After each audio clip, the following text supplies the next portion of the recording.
agenda. Our consent agenda, we've got the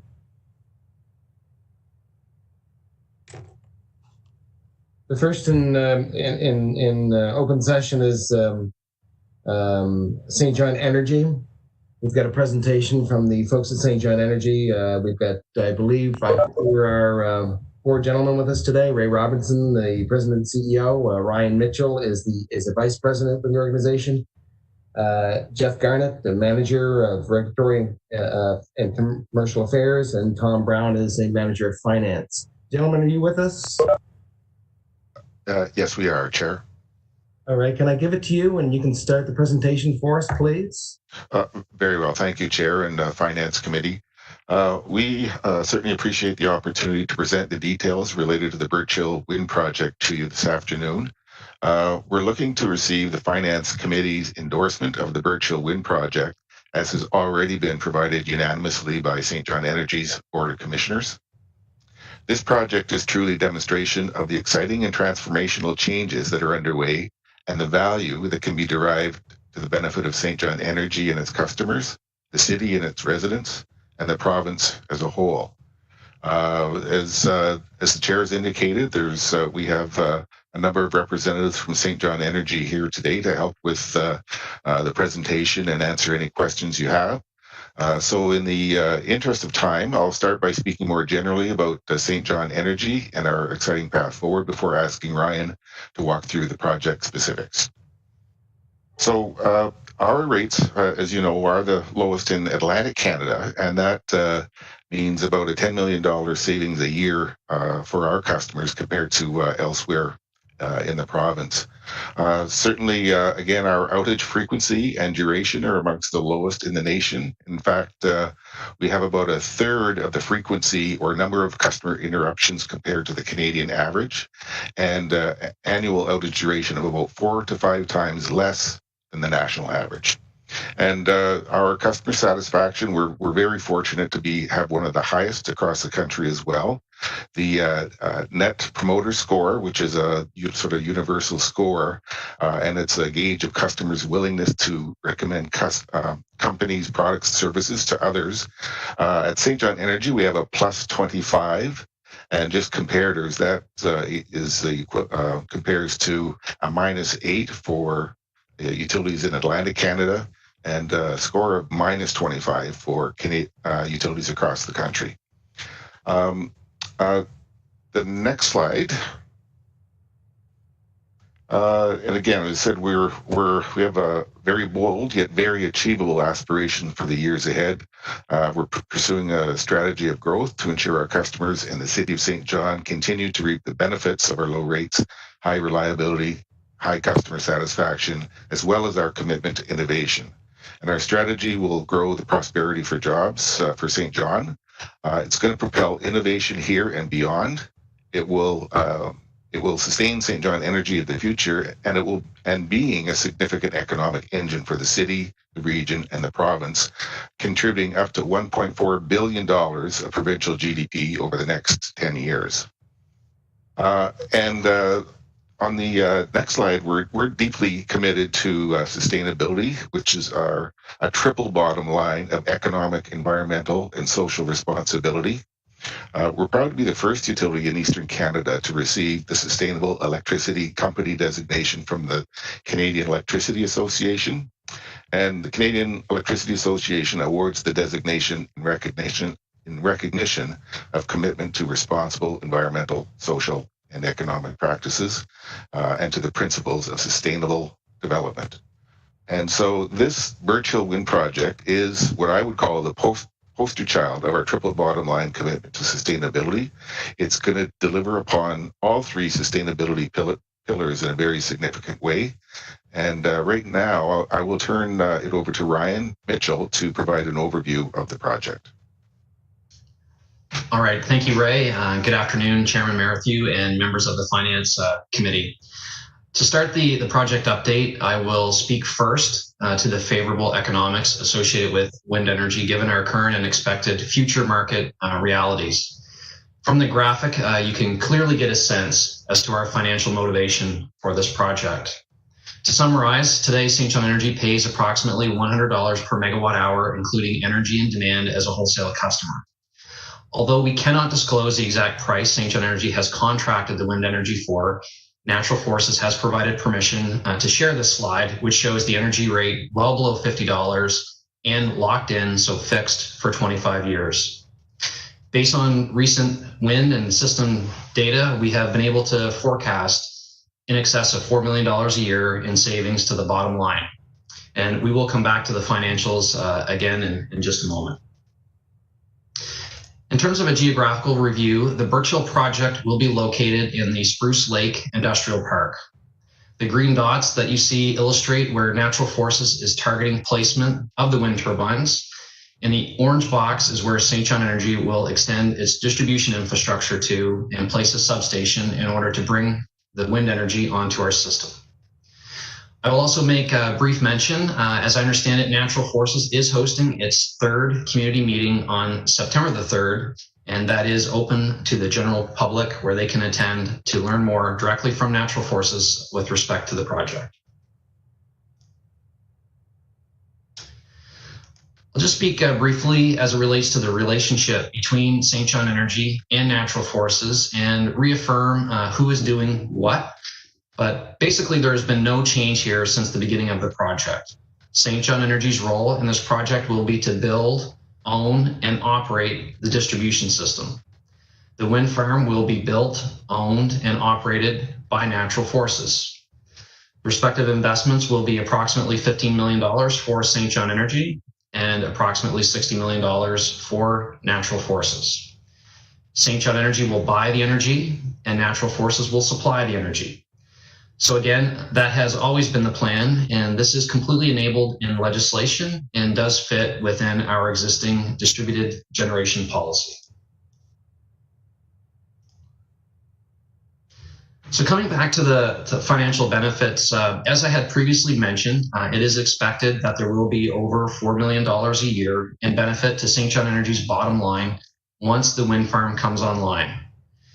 There are, at a high level, effectively three things that St. John Energy will look to do with those benefits.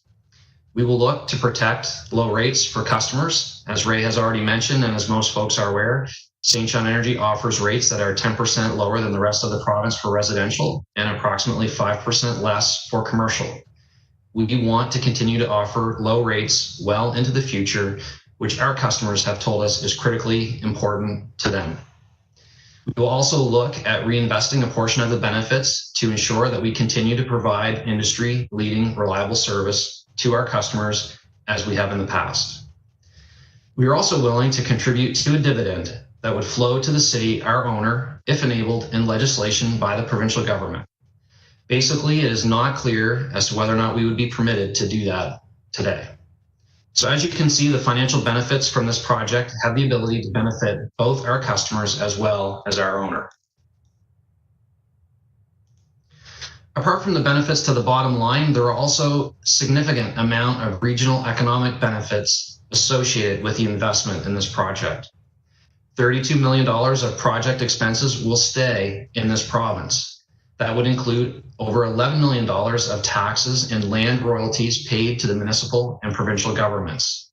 It's also expected that over 100 jobs during construction, as well as approximately 5 full-time jobs over the life of the project. Natural Forces also plans to introduce local ownership potential by leveraging a community economic development corporation. This is the Finance Committee, so certainly we have focused a lot of our message here on finance, but not to be lost are the significant environmental benefits with Birch Hill, which will supply up to 15% of our energy requirement from a local renewable source. As well, the Birch Hill infrastructure investment of $15 million is foundational. It can lend itself toward future renewable energy development in the industrial park, like community solar. Related to developer risk, leveraging the support from 4 external consultants, we have established an agreement that is fair, but it also protects our commercial interests. The agreement ensures the price is fixed for 25 years with a 5-year extension, as well as an option to renew at the end of the term. The developer will put up a construction performance security where St. John Energy would be compensated for every day if the project were to slip beyond 2022. There are also penalties that have been agreed to if the wind farm is not available and does not produce to a minimum level. This helps provide assurance that St. John Energy will realize the expected benefits. Although this is not directly related to Birch Hill, we did feel it important to share an update with respect to COVID, which is certainly on everyone's minds. Basically, early on, St. John Energy took measures to reduce capital and operating expenditures in line with what we expected may materialize in terms of a financial impact. Although there have been impacts, they have been more favorable than we had projected. And we have started to see a movement in a more favorable direction as well. It relates more specifically to this project. When the impacts of COVID started to land in our region, focus shifted away from projects to maintaining critical service for our customers, keeping our employees safe, and to stabilizing our business. This would have inserted approximately a 3-month delay into the project. When the project picked back up and through project planning with natural forces, it became known that there had been impacts related to the global supply chain and manufacturing, which introduced up to an additional 6 months of delay. In addition to that, we are allowing for an additional 3 months in terms of contingency. So all in from our original planned date, the project is now expected to be online by the end of 2022.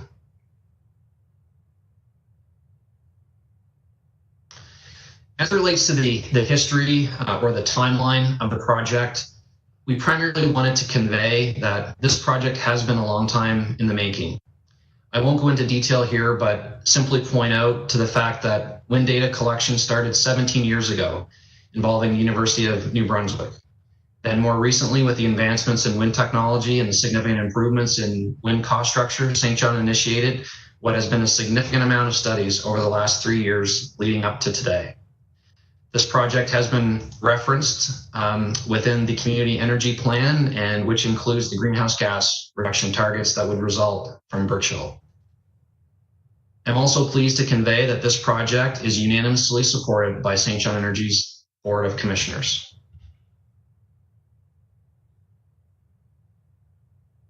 All right, so just before I hand things back to Kevin Fudge, the Commissioner of Finance, for the recommendations, I wanted to close with the attached 2 letters of support from what would be 4 of our sister maritime electric utilities who have already completed wind projects. Wind development may seem new to some, and as much as we at St. John Energy may like to suggest that we are pioneers, in actual fact, we are not when it comes to wind. In 2009, Summerside, with a population of 15,000, invested over $15 million to establish a 12-megawatt wind farm. In 2015, the municipalities of Inigonish, Mahone Bay, and Berwick, with a combined population of 10,000, invested $51 million to construct a 23-megawatt wind farm. In both of those cases, those municipalities own and operate the wind farm and sell the energy to their respective municipal utilities. So they took on additional risk by owning the wind turbines when compared to what St. John Energy is proposing here with this project. Both of these projects have been extremely beneficial financially to their communities, and they certainly suggest that we should expect the same. With that, I'll turn it back.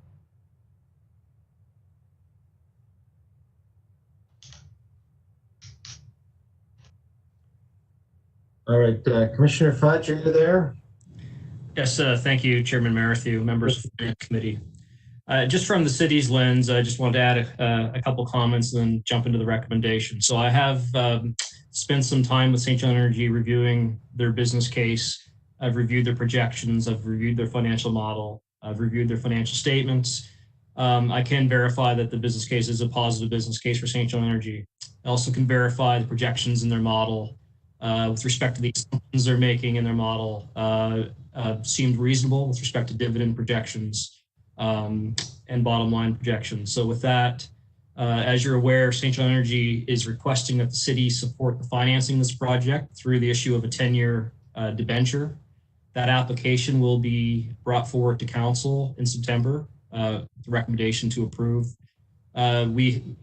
Purpose of reviewing their financial statements was to understand whether there was any potential credit risk or default risk of St. John Energy not being able to repay that loan to the City of St. John. I have satisfied myself that there is no risk associated with that based on their financial statements and their financial position.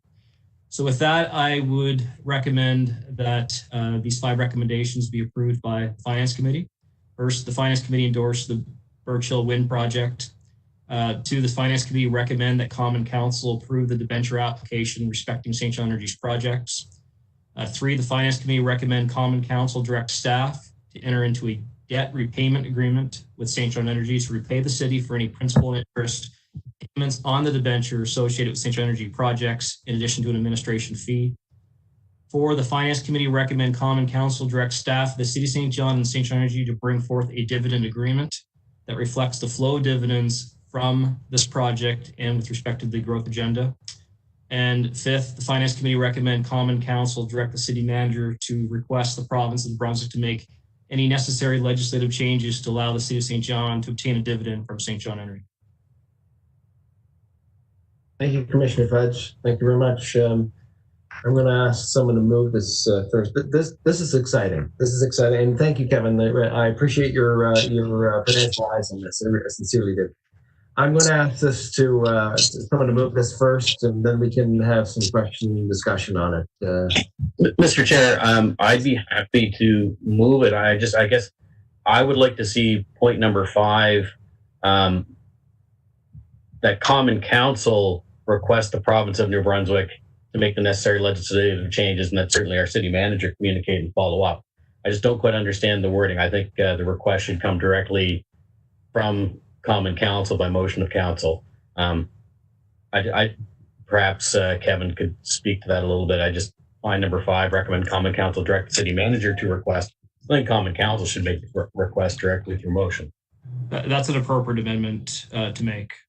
Okay, thank you. So I will certainly recommend. We'll move with that amendment. Thank you, Gary. Do I have a seconder? Councillor Casey, thank you.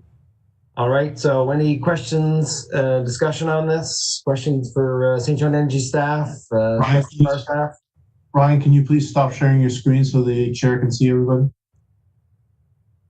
Thank you, Ryan.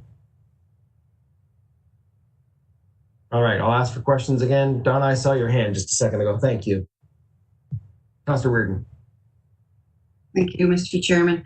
I have no questions. I just have a comment.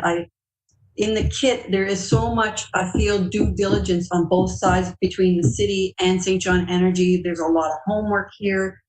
And for me, when I read through this, and I guess one of the most exciting statements for me is the commitment to, you talk about in the kit, commitment to responsible environmental, social, and economic practices, and to the principles of sustainable development. And I think that is so important right now for us. For me, it's everything. So I'm very supportive of the project, and I'm very excited to see how it's going to roll out as we go through the whole process of it, with all of the amendments that we'll be asking the province to look at, and just moving forward. So appreciate them bringing it. I love this new innovative. It's what everyone's looking for right now, green energy, and I love that we've got that coming our way. Thank you. Well said, Donna. Thank you. Anyone else? Councillor Sullivan, please. Thanks. Certainly, I think many people over the years have been talking about the economics of green energy.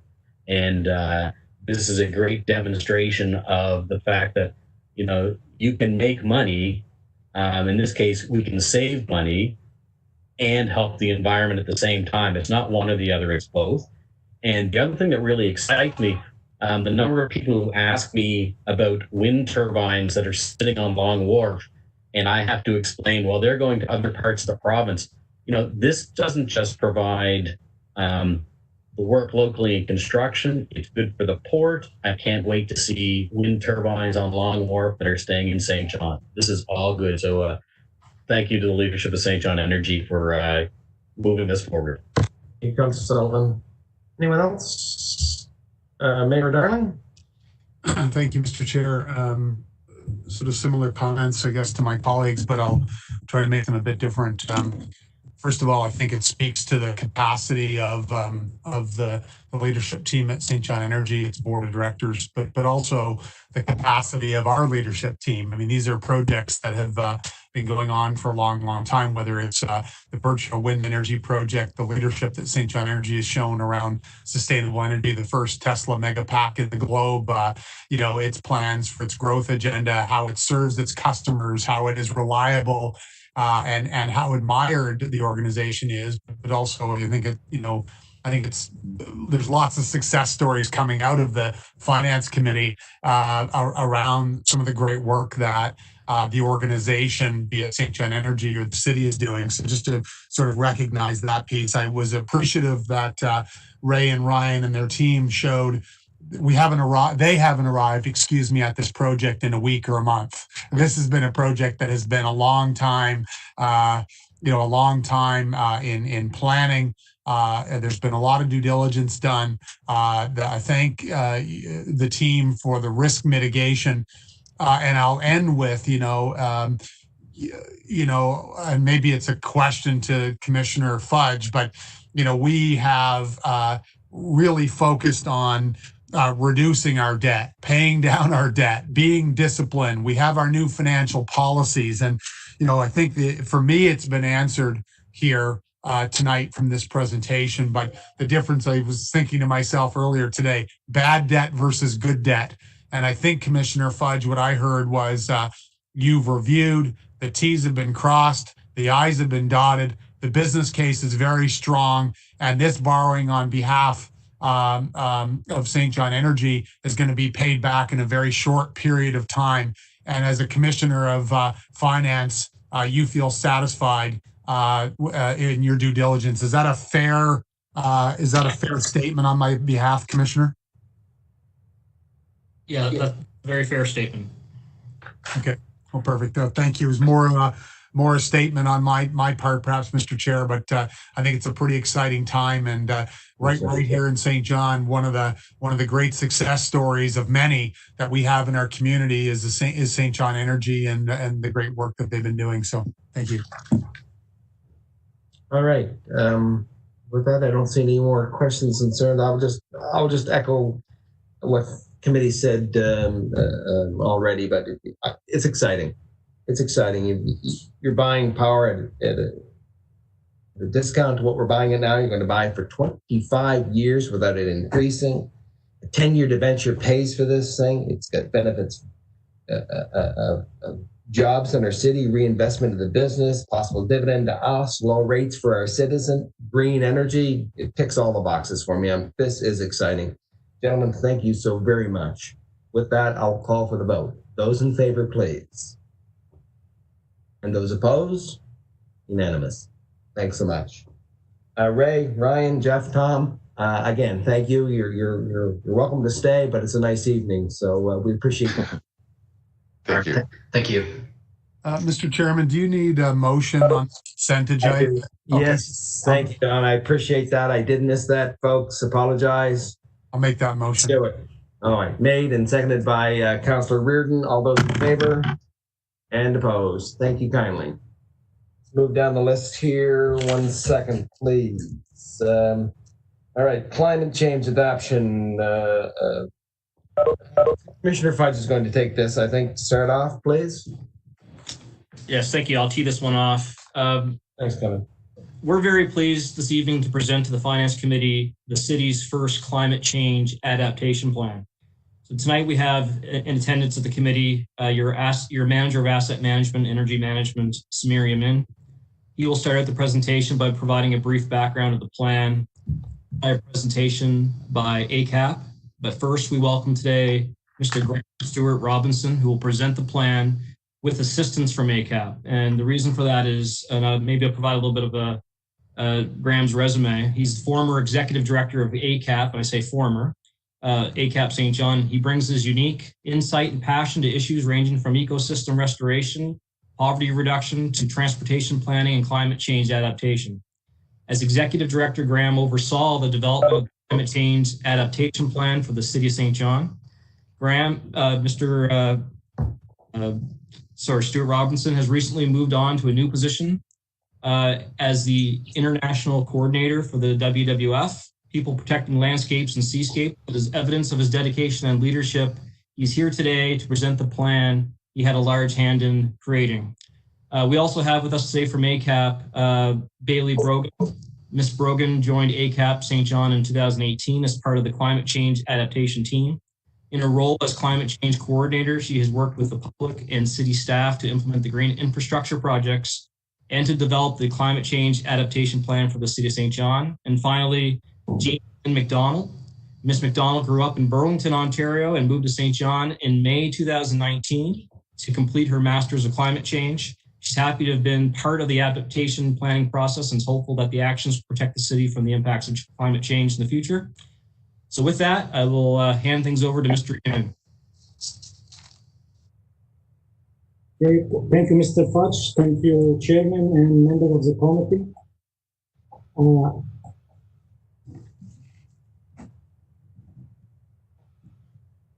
So first, before I hand it over to ACAP staff to make their presentation, to give you a brief background about the project.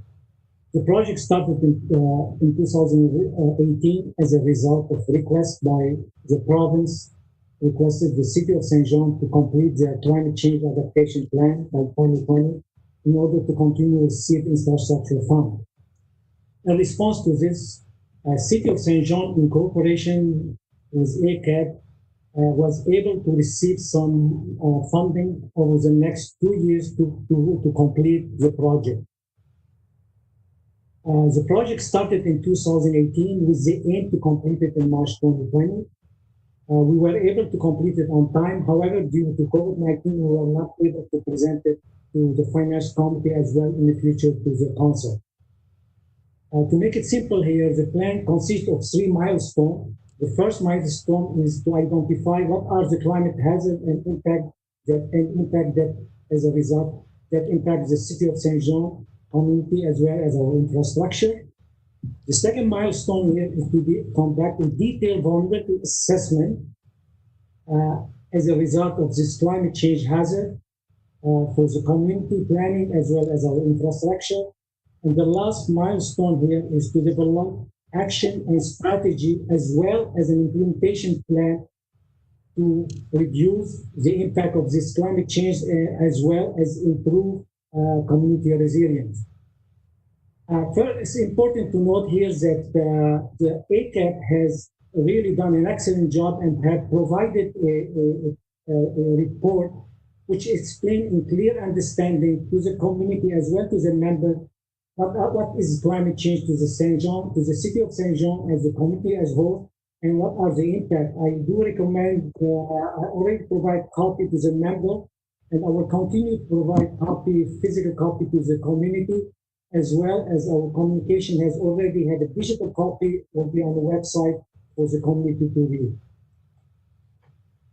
So just before I hand it over to the ACAP staff, I would like to indicate that our climate change adaptation plan clearly complement and also align with the City of St. John Climate Change Action Plan, which was adopted by Council in May 2019.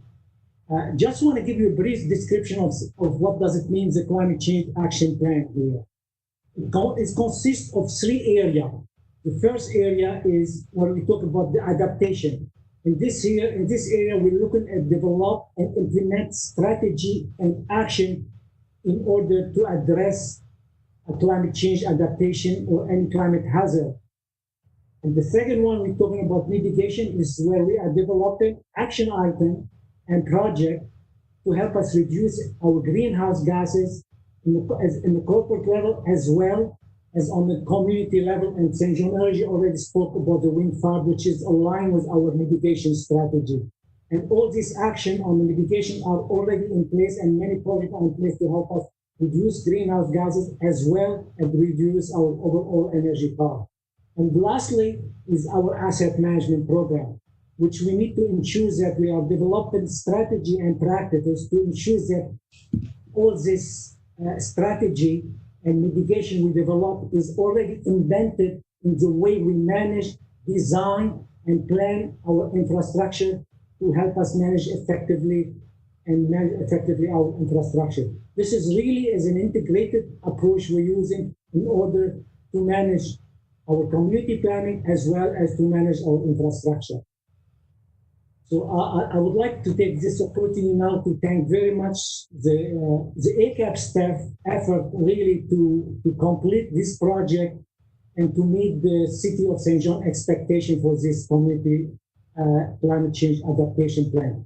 I would like to ask Mr. Grant Stewart Robertson to start his presentation and follow up on this here. I think Mr. Fudge will make the recommendation.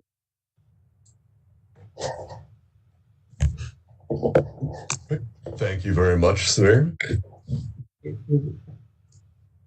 Be able to share your screen. There we go. Hopefully you can all see that.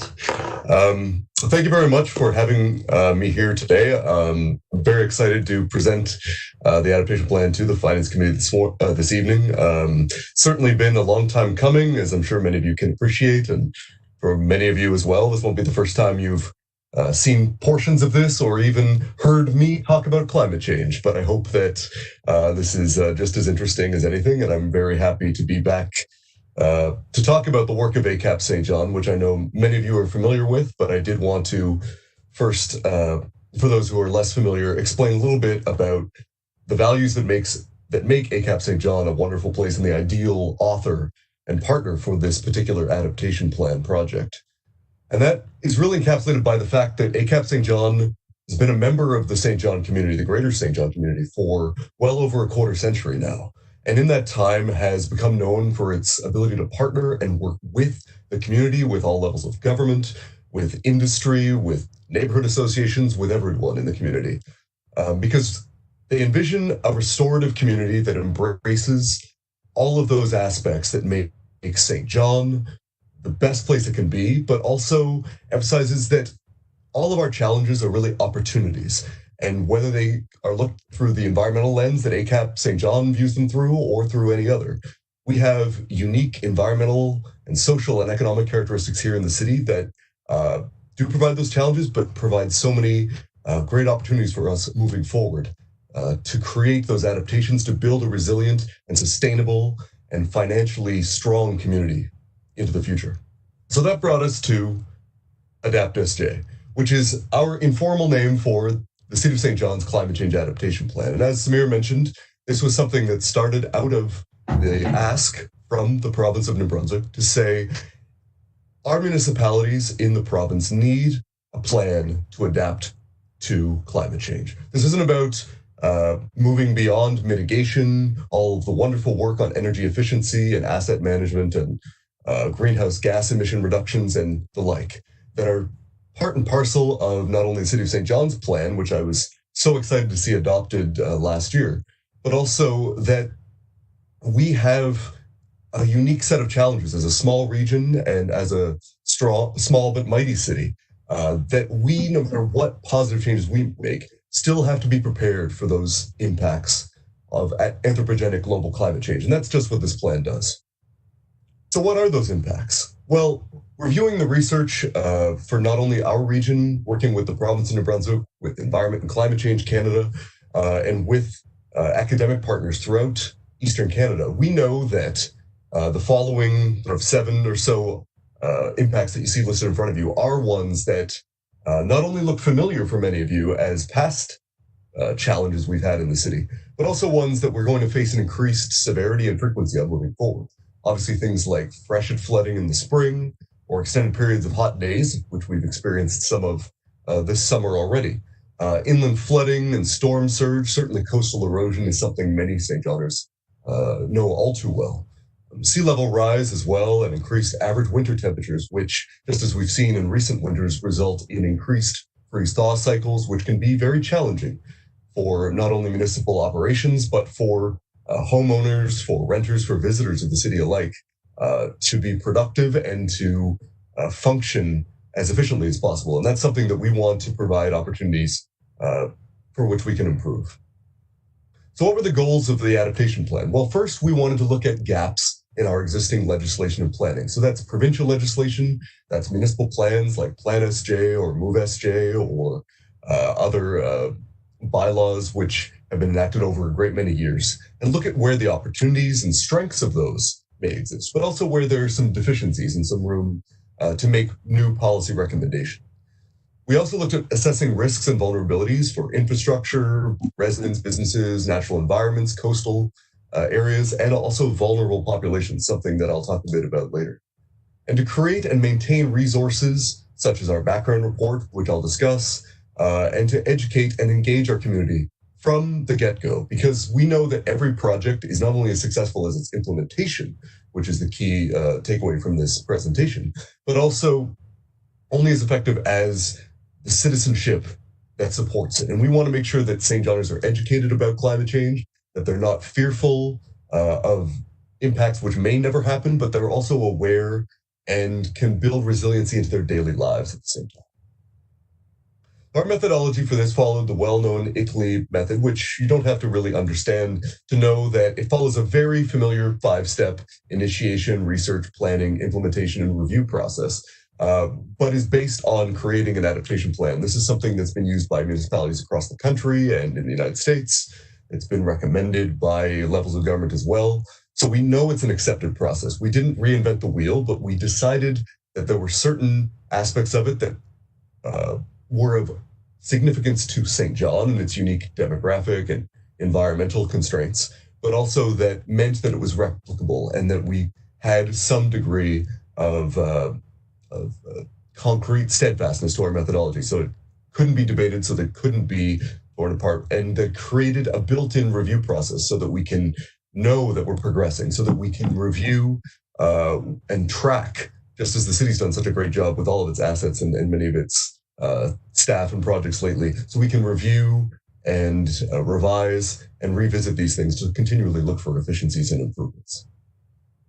So along the process, we certainly worked our best, as ACAP St. John does, to amplify the voices of the community. And that meant public information sessions, community events, working with the corporate citizens of our city, working on online content on our website or surveys or podcasts. We have a new publication coming out this fall ahead of the holidays called Shorelines, which engages the artistic community, and worked very closely with our steering committee from across the city. And this was very important. Samir certainly can speak to this. The idea that we continually went back and created a dialogue between the community, between stakeholders and rights holders, and between city staff and various departments, because we wanted to make sure that the ownership of this plan was not with ACAP St. John. It was not simply with a hired consultant or even the city, but with the citizens, with the staff, and with the elected officials that have the power to see this adaptation plan be successful. So that research I mentioned created our background report. You can go online to acapsj.org/adaptsj if you want to look at the PDF copy, or you can get in touch with ACAP St. John if you'd like a wonderfully produced bound copy we had printed, unfortunately coinciding with COVID-19, so we couldn't distribute it outright to the community as we wanted.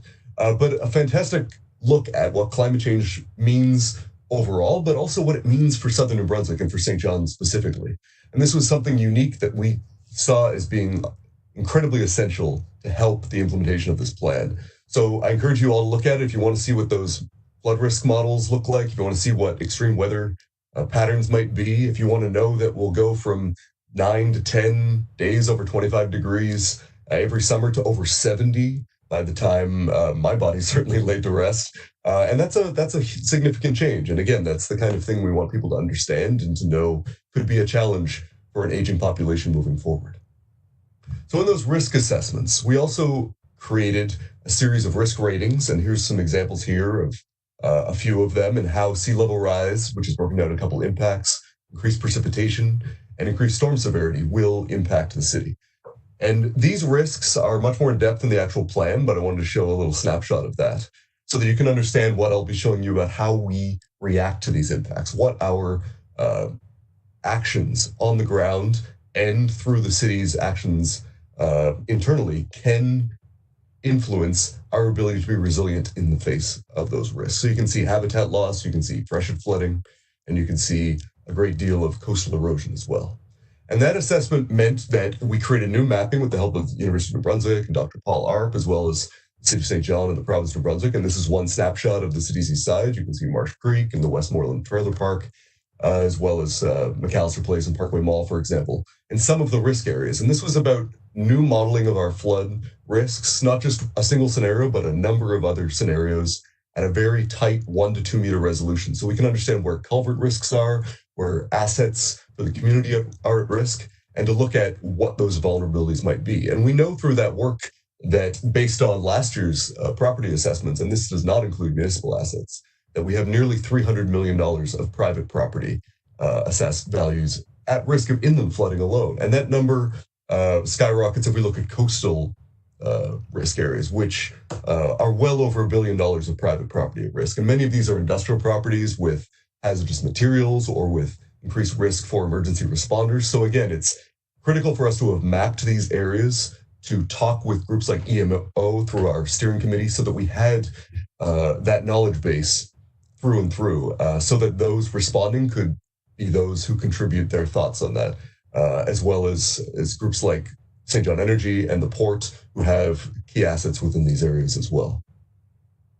And we also know, as an interesting social aside, that 32% of St. John's population is actually in the sea level rise area. And if we were to layer the demographics of those communities as well, we know that this is predominantly lower income for the most part. So those properties which are not industrial are going to be disproportionately impacting those who have the least financial capacity to adapt to climate change. And that's something that's very central to our thought process throughout this. So we worked on 8 key actions for this project, and I'm going to wrap this up quite soon, but I wanted to point out these 8 objectives.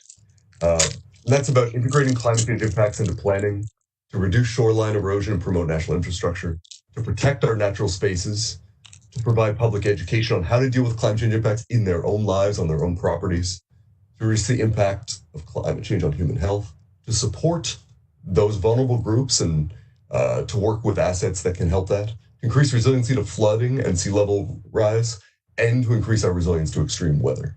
So if you look at the plan, again, you don't need to look at all of this right now, but we have gone through and created tables in this format, and here's an example of one, that looks at what the cost to benefit ratio of each would be, who the lead partners are, so this would be about development standards, for example, what the risk rating is, and again, in the plan, you can go back through and find out why the risk is what it is, what the existing supporting policies and initiatives may be, but also where there are some rooms for improvement. And those actions are defined.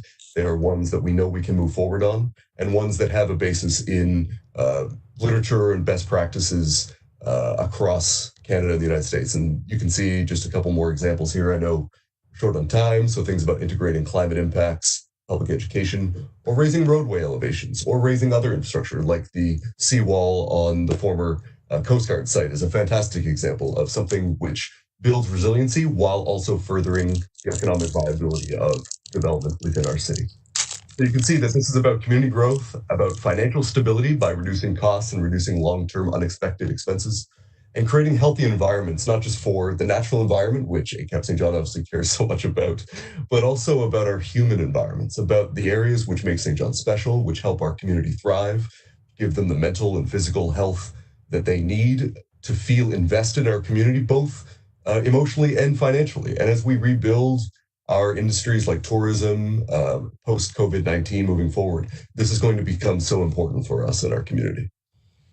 And so I know that we're going to throw this back to the committee here after I finish the next slide, but our recommendation is really that we establish a climate change adaptation committee that can work on that continuous improvement piece of this plan to ensure the implementation of the adaptation plan, but also to provide feedback into it. This is a living document. This is not the last you'll hear about adaptation, just like those impacts of climate change. We don't know where the future will take us exactly, but this is our best opportunity to be prepared for that future. And we want annual updates from the Climate Change Committee to be provided to City Council so that we can track that progress, identify those barriers, and to continue to review those remaining actions to ensure that the city and its citizens are as prepared as they can be. Because to be resilient to climate change, we need a city that is able to be adaptable to the stresses and shocks caused by climate change and to be well connected to their solutions. So that's it for my presentation now. I'm happy to throw it back. I know there's some potential for questions. I'm not sure what the format of your meeting usually is, but I'm certainly happy to call the end of my presentation there. Thank you, Mr. Stewart-Robinson. Committee, is there any questions for staff or Graham? Mayor Darling, I see you. Okay, perfect. Well, first of all, thank you very much, Graham. I know I congratulated you online. Congratulations on your role, and nice to see your colleagues here. And I think as Mr. Yamin and Mr. Fudge said, it speaks highly to your dedication to come back, even though you're in a new role now. So, look, I think this is maybe just a couple of comments, and then I have a direct question. So maybe I'll start with my question. My question is to you, Mr. Yamin. When it comes, I'm really glad to see actually the Climate Change Committee. I know I've had citizens approach me on that topic. What does, from your perspective, did you discuss? What does the composition of that committee look like? Skills matrix, what do you have any comments on what that committee would look like in terms of setting the committee up for success? Oh, thanks, Mayor. This is really a good question, and this is will make the project work or does not work here. We've been working on this committee last year, actually, as part of our community energy plan.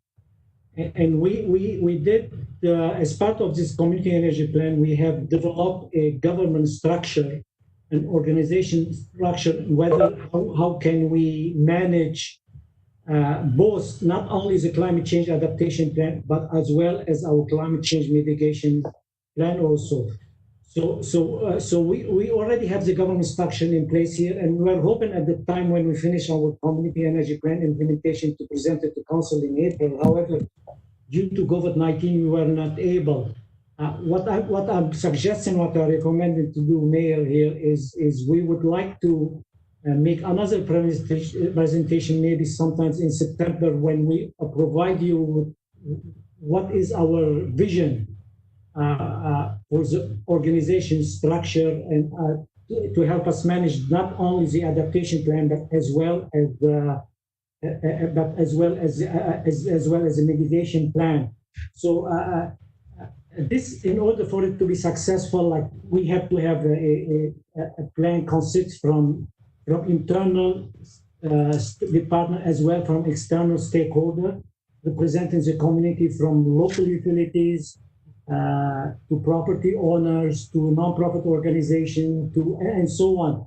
So we are excited with this here. And I want to leave you with one note here, and we are working toward it here. In order for the plan to be successful, it has to be run by an executive. One is a full-time person in order to do both plans, the mitigation and adaptation plan. However, again, I will planning to present the community as well as the organization structure, hopefully in time, maybe in October, to show you the organization structure and how we envision the plan to go there. Okay, thank you. Two last pieces. Really incredibly proud night for me, because I know when we were having leaders around the globe striking for climate, I had so much, not fun is the wrong word, but I remember one day looking outside my window and said, oh, fun, a strike. I'm going to go down and see what this is all about. And we went down and had great chats. And I asked one of the young leaders, what does success look like? And they said, we need you, Mayor, to declare a climate emergency. And I said, raise the bar much higher, because declaring the climate emergency is easy.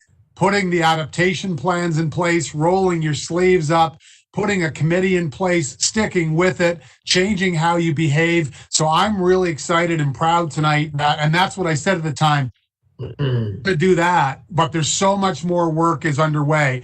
Samir, your spreadsheet that you showed, adaptation, resiliency, vulnerability, energy action plan, please, city manager, please make that a communication task to get that out. I believe potentially we could be one of the leading municipalities in the country in where we are right now in this conversation, not because, and I don't say that to boast, but because of the sweat of city staff, of ACAP, of Quest, of all the leaders that we have. Please help us tell this story that we didn't just declare an emergency, we're actually doing something. And lastly, thank you for your leadership. I feel like we have royalty on the line tonight when it comes to climate adaptation and climate change. And so I think tonight has been an incredible milestone. You've done all the hard work. Please, City Manager, can we get this story out to the public? Because this is I think, a monumental night. Thank you to ACAP, to you, Samir, to everyone else, all the other city staff, Quest. I'm leaving a bunch of people out. And thank you to the climate strikers, the young leaders, for fighting for what they believe in. Thank you. Thank you. All right. Anyone else? Councillor Reardon, please. Thank you, Mr. Chairman. I also want to thank everyone for all the due diligence on this file. It is timely, and the mayor is correct. Talk is cheap. We're going to put our money where our mouth is, I guess, and get this an action going on. And we can talk about climate change all we want, but in St. John, we felt it. 32% of the population has felt it. And if you haven't felt it where you live in St. John, you've felt it maybe at your cottage, you felt it maybe on your boat. Everybody has been impacted by it. So I think that's why it's so timely right now. And everyone is looking for it. So I think it's great. I love to see, the due diligence in the package, the completion of all of the aspects of looking at everything and where we're going forward, et cetera. So it's really great to have the plan. So I want to thank you both so much. Thanks again. Thank you, Councillor. Any other questions, comments? I see no others. I can't say it any better than Don and Donna did. So thank you. There is a recommendation in the package. Would someone move it for me? Mayor Darling, seconded by Councillor Reardon. All those in favor? And those opposed?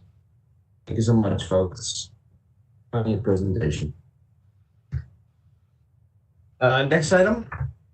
This is a big night. This is a proud night. We've had fantastic presentation from St. John Energy and climate adaptation, and now 2021 budget, draft budget for the first time. So again, back to Commissioner Fudge. Can you help us through this?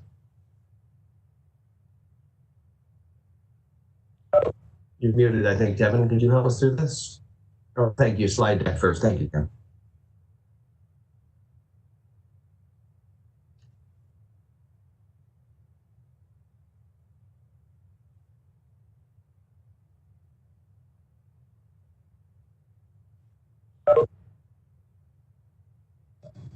I apologize, Mr. Chair, having some technical difficulties. I'm going to try this again. Oh, you go ahead.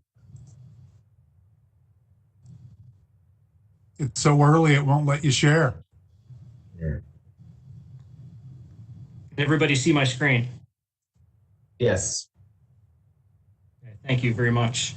I'm very pleased this evening to introduce to the Finance Committee what I believe is a milestone budget for the city, for the Committee for Common Council. This draft proposed budget.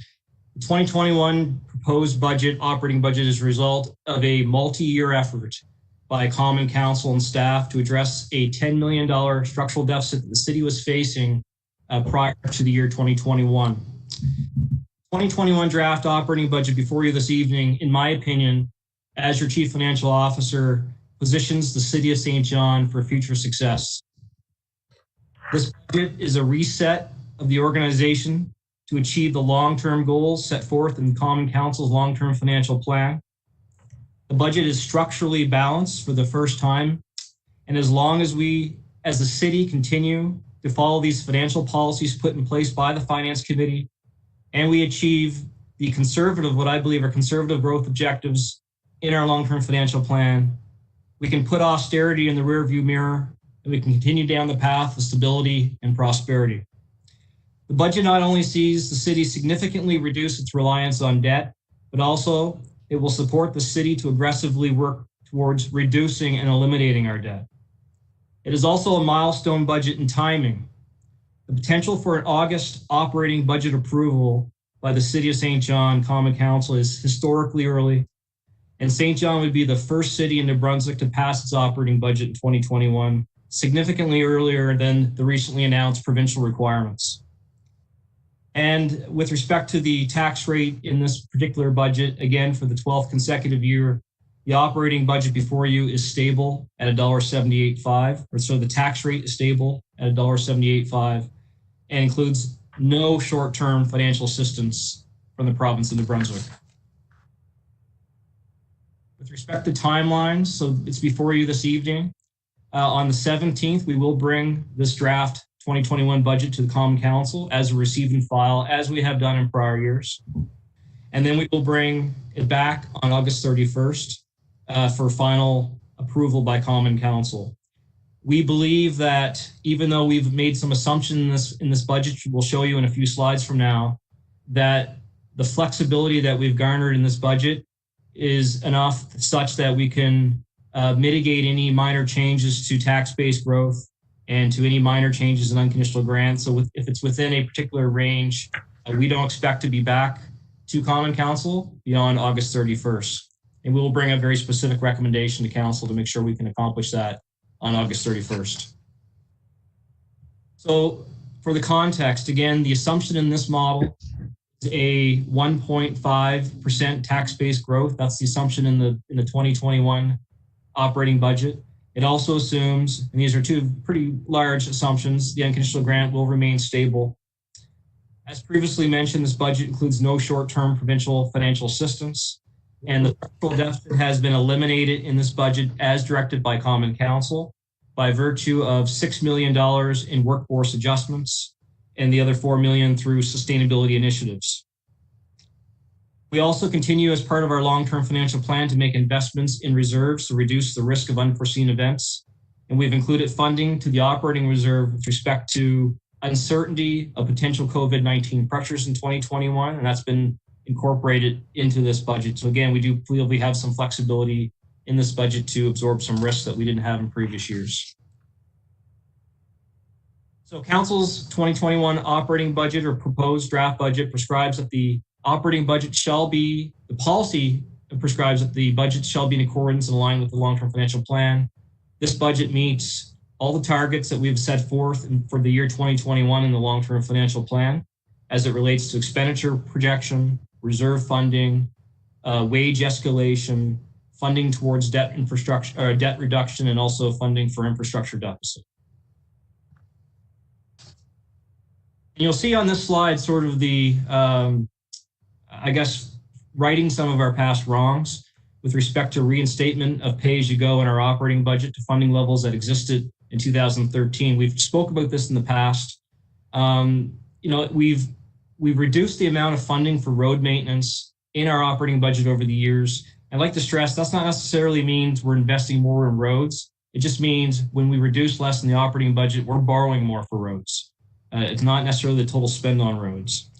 And so we've slowly, through our financial planning and working with the Finance Committee, have slowly worked on reinstating that funding. And you'll see in 2021, we will fund maintenance within our operating budget and reduce our reliance on debt back to what it was when we first started our decline.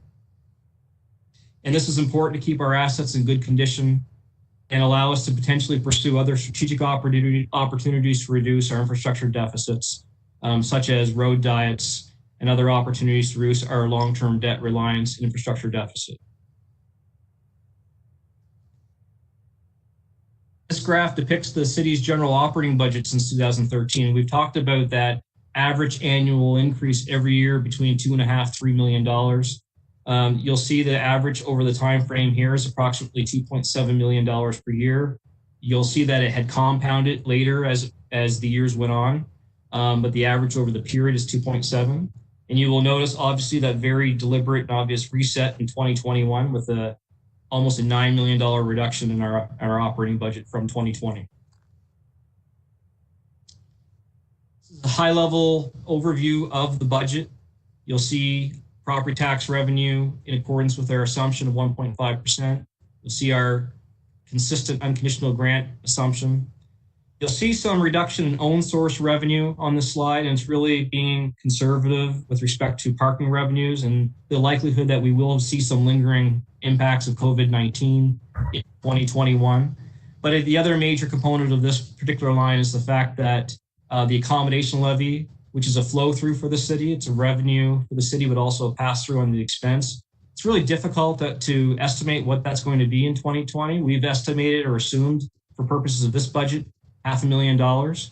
Last year, the budget had $1.4 million. Again, it's a net nothing to the city because it's a pass through, and we'll continue to work with our partners to get a better estimate of what that amount should be prior to bringing this final budget to council on the 31st. On the wages and benefits, you'll see the reduction in wages and benefits of $6 million very clearly on that line. On goods and services, there's reductions in goods and services. Really, the increase there you're seeing is all associated with what I presented on the previous slide, reinstating funding to rely less on borrowing for our infrastructure. With respect to ABCs and grants, you're seeing a pretty significant reduction there. But that represents a few things. One, again, I mentioned in 2020, we had assumed a $1.4 million hotel levy pass through. This year it's $500,000, the assumption. So it's it's a $900,000 reduction estimate. St. John Transit through the restructuring plan or the sustainability plan that was also directed through that plan that St. John Transit's operating subsidy would be reduced by $850,000. That's been incorporated. Economic development took a haircut in the 2021 operating budget as pursuant to the sustainability plan by a couple $100,000. And the regional facilities budgets, as Mr. Chairman Merrithew would attest to, all came in within the direction by the city to bring in budgets that are 6% lower than the previous year budgets. So that would all compile to what you see on ABCs and grants. You see, we're starting to see some benefit in principal and interest on our debt, starting to decline as we erode our long-term debt. We'll continue to see that. And I've already previously mentioned the increase to pay-as-you-go and funding for reserves. And this is all in accordance with our long-term financial plan. This is just the resolution with respect to the 60% of the structural deficit and adjustments to the 2021 budget being in workforce adjustments. So this was the presentation the city manager made to Common Council with respect to that targeted $6 million reduction in wages and benefits. You'll see the modified target there on your screen. And really, I don't want to dwell too much on this, but the next slide really illustrates that we've met our objectives. You'll see that including the water utility, it's approximately $6.8 million in workforce adjustments. Of course, the water utility being incorporated, we would expect to see more than $6 million in this projection. So we have met those targets. And this is just a breakdown of the wages and benefits in the budget that make up the $6 million reduction. I listed on these slides, or we listed on these slides, a number of sustainability initiatives that have also been incorporated into this budget. I won't go through this. Council's gone through all these items over the last few months through the Sustaining St. John process, but I did want to provide assurance to the Finance Committee that they've been incorporated into the 2021 proposed draft budget, as have been the revenue generation options that have been approved in that sustainability plan as well, have been incorporated in the budget. So the 2021 budget strategy is in compliance with our approved policies and our long-term financial plan. First of all, we've increased the funding for our capital from operating and roads in the operating budget to rely less on debt. That's been accomplished. We've met the pay-as-you-go targets in the long-term financial plan. That's been accomplished. We've met the asset management capital reserve policy targets in our financial plan in this budget. It's been accomplished. And we've also met the operating reserve policy targets that's in our long-term financial plan in this budget. And the following slides is just another way of looking at information I've already presented, just in graphical form, with respect to the revenue. The obvious changes in revenue here again is the 100% reduction in financial assistance from the province. And I have gone over each of these major changes in the budget on the previous slide, so I won't revisit that. With respect to moving forward in initiatives for the city, this budget, some of the projects, initiatives that are incorporated in this budget that we will be pursuing in 2021, we're embarking on a new strategic plan. It's very exciting. We also have recently approved moving forward with a regional economic development model, which is also very exciting. At our last Finance Committee meeting, you received a presentation about a new integrated customer service center that has been fully incorporated in this budget. The new corporate realignment has been incorporated in this budget, as well as all aspects of the City Hall project. The collective agreements that's been recently ratified has been incorporated in this budget. I guess also the first negotiated, I think it's worth highlighting the first negotiated wage escalation policy with a union group we achieved for 2021. And also that the management non-union work group will receive 0% wage increases for 2021 and 2022 to help with our mitigate wage escalation. So we believe this budget is guided by the principles of the plan. Long-term sustainability. Sustainability was one of our principles we wanted to achieve. We're maintaining reserve fund balances. We're addressing our debt. We believe we've increased flexibility. That was the second principle of our long-term financial plan. We're structurally balanced in 2021, and we're relying less on debt, and we have more options for funds. We've reduced our vulnerability. We no longer rely on short-term provincial financial assistance, and that's a huge milestone for the city. And this budget will be the first budget that we will be incorporating and implementing our new budget monitoring policy. So we will be reviewing this budget with Finance Committee throughout the year, looking at wages and benefits completely separate from goods and services, and applying all the mechanisms that we're required to follow through that policy, which will continue to strengthen and improve our financial position. So in conclusion, again, we believe this budget is a historical financial reset for the City of St. John. We've eliminated the structural deficit. There is no longer short-term funding in the 2021 budget from the province of New Brunswick. This is the earliest approval of an operating budget that we can recall, maybe historically. It aligns with our long-term financial plan. We continue to reduce principal interest in our budget and our debt. We continue to significantly reduce our reliance on debt, and we believe this budget positions the city for success to be financially flexible and resilient over the long term. And with that, and before I actually provide this recommendation, I would also like to acknowledge that this is not a finance department effort. This has been an effort by all service areas in the City of St. John helping to put this budget together in a very rapid timeline. Also, Mr. Craig Levine and his leadership in putting this together, who did the heavy lifting from the finance department's perspective. So I'd like to acknowledge and thank staff, and I'd like to acknowledge and thank the Finance Committee and the City Manager as well for supporting us through this process, and Common Council. So with that, we recommend that the Finance Committee approve the 2021 draft general fund, general operating budget as presented, and submit to the next meeting of Council for receive and file. And we'd be happy to take any questions the committee may have. Thank you, Commissioner Fudge, and thank you for those last comments. There was a lot of thanks to be dealt around. Again, a marvelous evening. We've seen bits and pieces of this document here and there to be put in an actual 2021 draft budget form. Looks fabulous. It's exciting as well. Any questions, comments, please? Mayor Darling. Thank you very much, Commissioner. In terms of Commissioner, in terms of risk, and I think you've bolded them in red. It's the assumption around our revenue Can you just speak maybe in a little bit more depth? Where is the risk in this plan? I'm sure you've got it thought about and you've got a plan to manage it, but I just want to make sure I understand that piece. Sure. Well, obviously, and I think the Finance Committee is very aware of this. 90% of the city's revenue is derived from property tax revenue and unconditional grant. So that's always any change in that's significant is a risk for the city. I have had some informal discussions to get some insight on whether that's a large risk or not.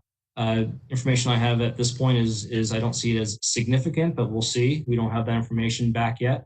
Again, that's why we have that luxury now that we do have a budget that has a lot of flexibility in it, and subject to the change in tax base and unconditional grant being within a reasonable range, I think we can absorb that in this budget. The other risk would be sort of some of the risks we've discussed through the COVID-19 financial analysis you've been seeing on a monthly basis, and primarily parking revenues and user fee revenues, those type of revenues. We believe we've been conservative. We've actually asked service areas to incorporate a conservative view in providing those revenue projections into this budget. So that's been baked into this budget. Those conservative estimates have been baked, and you can see that by virtue of the fact that our revenue from our own sources is lower in 2021 than what you see in the 2020 budget.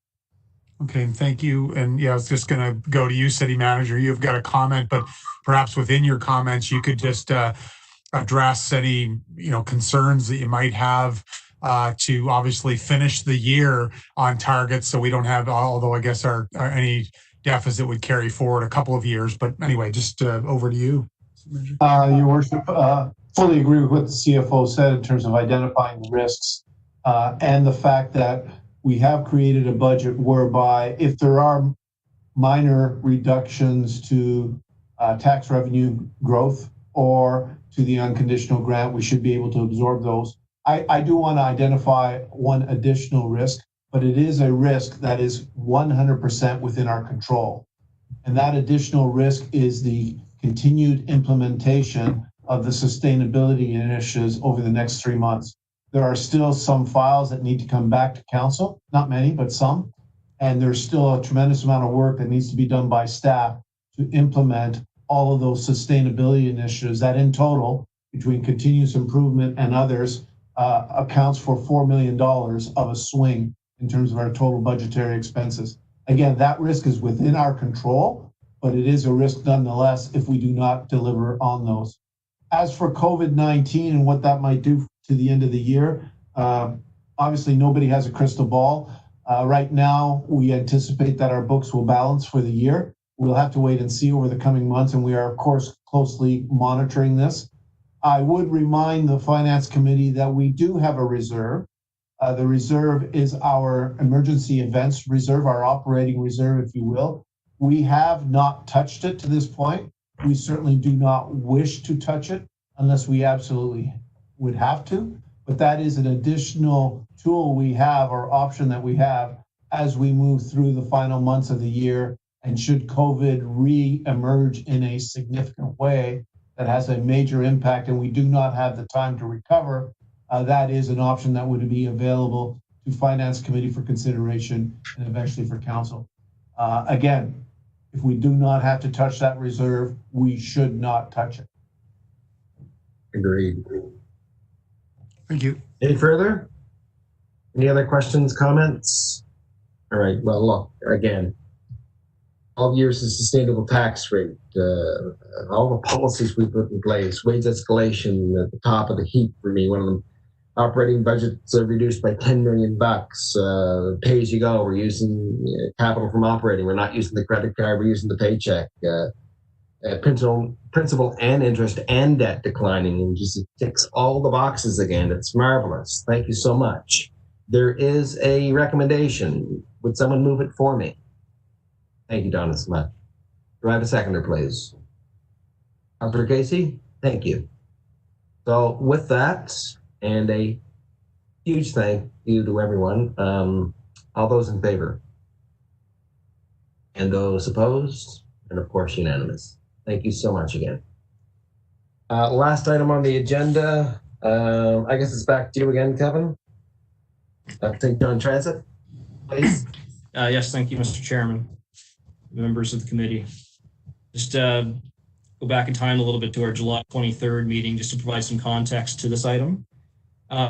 So at the July 23rd meeting of the Finance Committee, we presented a financial update for St. John Transit, which included St. John Transit's year-to-date deficit and a projection at the end of the year. And the majority of their deficit was due to COVID-19 related impacts. And just to give the Finance Committee a reminder of the funding for transit, in 2020, which is the year that we're analyzing right now, the budgeted operating subsidy for St. John Transit is approximately $5.9 million. And we also fund the principal and interest on St. John Transit debt to the order of $2 million. So in total, it's about $7.9 million of transit-related funding in our budgets. St. John Transit, I'd like to recognize that they've taken cost mitigation measures throughout this year in order to reduce its operating costs by approximately 25%. And they've done that through layoffs. They've done that through reduction in fuel consumption. And they've reduced their service hours already from, I believe, approximately 97,000 hours to about 71,000 hours, or about 26% of their service. They've also taken measures to try to generate revenue by installing plexiglass so they could enable resumption of fare collection, and they've been able to successfully achieve increasing the minimum number of passengers on their buses. So with that as the backdrop, at July 23rd update, we provided a projection of where their deficit was heading, which incorporated all the measures I just mentioned. I just thought I wanted to mention that there has been a lot of work done. But the projection did include all the mitigation measures that I've just discussed. And the forecasted deficit at that meeting was we expect to be approximately 500,000 higher than budget by the end of the year. So in other words, if their normal budget's $7.9 million, when you take into consideration operating and fiscal grants, it's going to come at $8.4 million for the city of St. John, $500,000 higher. We also brought to the attention the fact that the city is exposed to the transit deficit in 2020, and we would need to cut costs in order to fund that deficit because it's not money that's in our budget, and we would have to incorporate any transit deficits into our own cost mitigation strategies to absorb that kind of a deficit. The other thing brought forward was the fact that a transit deficit, and this makes it double, it multiplies the impact for the city by 2.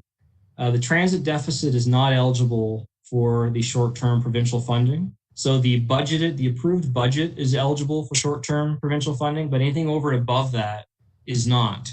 So what essentially happens would be if we overspent by transit $500,000, not only does the city of St. John have to make that up through other means, but the province would look at that to say, well, that spend was not eligible. We're clawing back 500,000. So it could have a double impact, an impact for almost $1 million for the city of St. John because of that clawback feature. So at the meeting on July 23rd, we did present this. The Finance Committee provided a resolution based on a recommendation.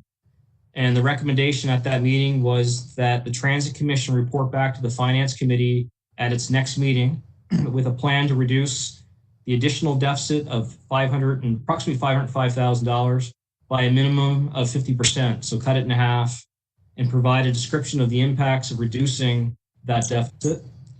Second, that the Finance Committee direct the city manager to advise the Board of Transit Commission that the additional deficit be no more than $250,000 by the end of the year, regardless of future events that may impact operations of the Transit Commission. And then third, the Finance Committee direct staff from Finance to report back to the Finance Committee monthly on the financial results and estimated deficit of the Transit Commission for the balance of 2020. Included in your kit this evening is a response from the St. John Transit Commission with respect to that resolution by the Finance Committee. And I believe the board chair, Ms. Tricia Ellsworth, is on this call, along with acting general manager Mark Dion for St. John Transit. I believe they're on this call. But the request within the letter asked that the Finance Committee provide further time to St. John Transit to complete its operation audit and to allocate time to the commission to come back to the Finance Committee in September after they've had time to review the audit to take action to reduce its deficit further. And I'd just like to highlight just a couple of risks with respect to that request before we get into discussion. Obviously, timing, timing is a risk. We are embarking on September. Given this would offer a very short window of opportunity for the remainder of the year, implementing changes that would result in a $250,000 cost reduction may be challenging. And then second, uncertainty is another risk. So even though, and we have reviewed actually just today, the most recent projections for St. John Transit, and they still are tracking, we still have uncertainty on what the next few months may hold and whether that deficit could be pushed higher or maybe it's going to be lower. Hopefully, let's look at on the glass half full. But there is uncertainty on what's going to occur for the remainder of the year. So just one last element I want to bring to the Finance Committee's attention. I have been keeping in touch with our provincial counterparts who have advised that they are still in discussions with the federal government regarding the parameters of the Safe Restart program that could potentially offer relief to transit systems. And one of the things we're trying to work through is from my understanding, that particular fund or program is designed to provide relief to transit systems that are incurring additional costs. But the vast majority of transit systems right now, additional cost isn't necessarily their issue, it's the loss of revenue. And from my understanding, this particular fund or program right now does not yet include the loss of revenue as an eligible item in that program. So I'll keep on top of that item just to make sure that that moves and if there's any future opportunity there. But with that, I'm here with this letter. The Transit Commission's here to answer questions, and we'd like to seek direction from the Finance Committee with respect to the recommendation from the Commission in the letter. All right, thank you, Commissioner Fudge. Is there any comments, questions for Commissioner Fudge to start? Any comment, questions?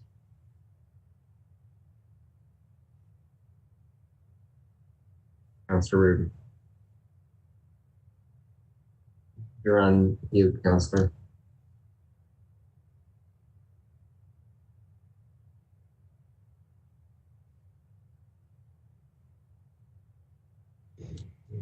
Councillor Reardon, you still with us? Perhaps, Mr. Chair, I have a couple while Councillor Reardon comes back. Very good. We'll try to get Donna back. Mayor Don, go ahead, please. Thank you. Sorry, I'm not sure if you're opening the floor up to everyone, or it was just the commissioner. I guess thank you for the presentation or for the commentary. Thanks, Mark. Thanks, Trish, and to the rest of the commission. Certainly appreciate. I just want to qualify it. I appreciate how important transit is in our community, but I guess I feel like I have a responsibility to ask some of the questions here. So my initial reaction was a little bit of disappointment, frankly, around, I guess I was hopeful that we would see some ideas presented in particular. And I know it's perhaps an idea of last resort, but I'm going to ask again, maybe to you, Mr. Dion, or to the chair around what are the around on the revenue side. I know I've sort of received a bit of information at a high level, but what are the to explore all ideas here to help mitigate an even bigger deficit? Could you talk about the board's discussion around perhaps a short-term revenue bump, fee bump, and I guess we'll just stop there for a moment. Good evening, Your Worship, and members of the Finance Committee. I'll take this. I know our chairperson, Tricia, is on the call with us, so if you have any questions that either of us can answer, we're happy to do so. That said, with respect to the revenue bump, I'd say anything really is on the table. What we're trying to do here on a go-forward basis is we've spent a significant amount of money now with Stantec to do an evaluation of transit. And we don't want to be making changes every month or every 2 months. You know, this report is coming out hopefully very soon, within a week or two. And what we want to do as the transit board is just align with those changes. And rather than making a change for X amount next week, and then 3 weeks after we hear the Stantec report says, no, you should have done this, and then we're having to change it again for the public. We're trying to get consistency and follow the advice of the experts that we've paid to do so. Okay, just to follow up then, Mr. Dion. So just, and I don't have the scope of the Stantec report in front of me. So first of all, I'm to understand that the Stantec report is going to be completed in August? That is correct. Yes, it is. Okay, and thank you. And then, so I think what you're saying, and please correct me if I'm not understanding, is that the Stantec report will offer a range of potential efficiency, effectiveness options, potential route changes that the commission could then move on immediately to implement to help offset some costs, not only in the short term but in the longer term. Is that the thinking? Yeah. So twofold, Your Worship. Absolutely, that's what we want to do. We want to get the report back from Stantec. Take a little bit of time to evaluate it, and any of the ideas that we can put in place short term, because and I'll say long term, January 1st was the original plan, but the ideas that we could put in place sooner to help offset some of this additional deficit that unfortunately we've incurred because of COVID-19. I think that's the plan going forward, and how we'd like to align with that. It just makes good strategic sense to line up with Stantec, who we paid to provide this advice to us. Okay. So just building on that, I only think I have two more questions, but building on that, and I guess I'm not trying to sound uncaring. I'm just trying to wrap my head around. You're going to get the report late August. I'm assuming you're going to want to review it for a period of time. And my concern is that and I appreciate, as the commissioner said, you've done a lot of work to try and wrestle through COVID-19, but I'm concerned about the window of opportunity to wrestle this deficit down just gets shorter and smaller and smaller and smaller. So if you get it in August, you review it through September, does that not only leave you a couple of months to try to wrestle something to the ground?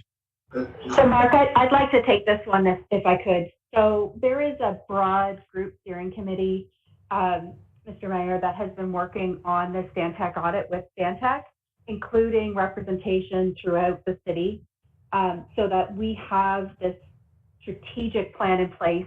It's not going to be, we're not going to receive the report next week and be the first time we've seen it. We've actually been working for a number of months through this. So there are some items that we know are going to come out that will help us to achieve some results. We just want to make sure that it's really informed and complete so that we don't misstep.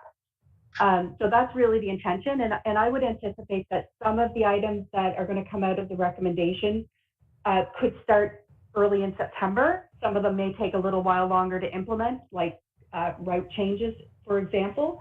But there will be some items that will come from that informed information that Stantec will be providing.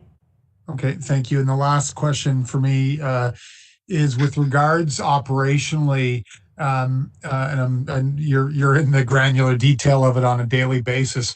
With regards to how we're progressing operationally, is there any window that you see with other operational changes where we can get the capacity up, or is there any loosening of any of those requirements because I know part of your challenge is your capacity has really been held back. Do you see any opening or opportunity there? Again, either to you, Mr. Dion, or to Trish? Yeah, absolutely. I'd like to comment on that if I could. Sorry, Trish, if you were going to speak there. One of the things that the Tri-City did, St. John, Moncton, and Fredericton, is we put a plan together with respect to the usage of masks. And as long as our compliance was good with that usage, we'd be able to increase capacity. I can certainly say St. John, and thanks to the public out there, they've been excellent with wearing masks on our bus. So, we could potentially start increasing capacity there up from the 17 to 20, depending on the configuration of the bus, and hopefully get more people on our buses. Okay, thank you. So I would just like to add one comment to Mark's statement, though. One of the things that we have seen with COVID and the reductions that we've already put in place, there have been people that have left the transit system. So there are people who used to use transit before we had to make these dramatic reductions in March that have not returned, even though we've brought in the masks and we've brought in the increased capacity. So I just want to put a bit of forewarning that even if we could increase it a bit, the people may not be there to drive more revenue by increasing capacity directly. So this is a system that people have to rely on, and if the reliability is not there, they move on to alternate means of transportation and they don't come back as quickly. So that's the other reason why we don't want to have a knee-jerk reaction without that informed information, because if we do something and we misstep and we do too many changes, people don't come back to transit quickly. Great. So Reardon, we've got you back. You are muted, but you had some questions, comments, please. Thank you, Mr. Chairman. I just have a couple of comments. Trish and Mark have covered quite a bit of it, but in the last 3 years, we haven't made really any changes to transit other than cutting the Redhead route. So we've stabilized the system and we've seen growth year over year with that. So that's another issue that we don't want to upset the system any more than it's already being upset. I think it's reasonable for us to wait until we get the audit back to give us a look at that so that we can align with that. That would be important. And tonight, we celebrated the virtual wind project and we celebrated ACAP's climate change adaptation plan.